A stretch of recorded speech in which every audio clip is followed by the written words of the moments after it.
Hello traders, FX Pip Collector here. Today is Tuesday, April 16th, and this is my analysis of the Aussie US dollar, starting on the monthly, working my way down to the 1 hour time frame for the full top-down analysis.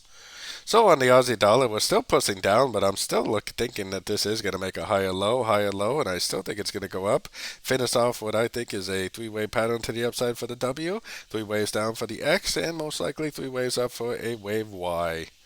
So let's head down to the weekly time frame. On the weekly time frame, I'm still looking at this first push up right here as most likely a 1 of the wave C of Y, because the wave C of Y and the wave A of Y should be a trend. So that means that this would be a 1, this would probably be a 2, which would most likely make a higher low, and then eventually I do believe that it would go up and make that big wave 3, that wave 4, and that wave 5, which I think is a 1, 2, 3, 4, 5 of wave C of wave Y. So taking it down to the daily time frame.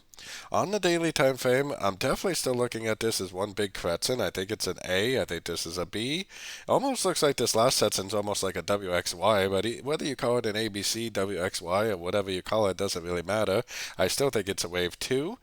And if it does just keep on going down, guess what? I'm looking for shorts on sort of time frames. So if it does just keep on going down, it's definitely not going to affect me in any negative way, because I'll just continue to look for shorts. Going down to the 4 hour time frame, we're not really quite to the Fibonacci level as of yet, as you can see. I mean, it kind of looks like it could be getting close to completing a trend. It kind of seems more likely that today would be a crescent day, and then maybe later on it would go down. And maybe this would be like a wave 3, a wave 4, and a wave 5, and then if it respects to 78%, goes up and breaks structure, that's what's going to turn me into a buyer. Until I see something like this on at least a 4 hour to daily time frame, I'm definitely looking for shorts in a downtrend. Taking it down to the 1 hour time frame, like I said, it kind of seems more likely that it would go up, but it definitely is making lower highs, and lower highs.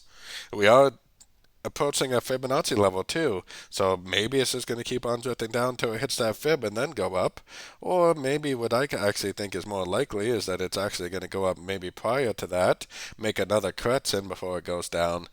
Either way, whether it makes a crescent now or whether it just keeps on drifting down doesn't really matter to me, because I'm just going to continue to go short at the end of every single pullback that I see when the pullbacks happen for the continuation of what I think is the wave 2. But like I said, if it just keeps on going down, then I'm just going to keep on going short, so it definitely is not going to affect me in any negative way. So don't forget to join my free Discord channel, link down here in the corner, and don't forget to join my membership program that gives you access to the daily live trading sessions, and it gives you access to my swing trade setups at fxpipcollector.com. Thanks and happy trading.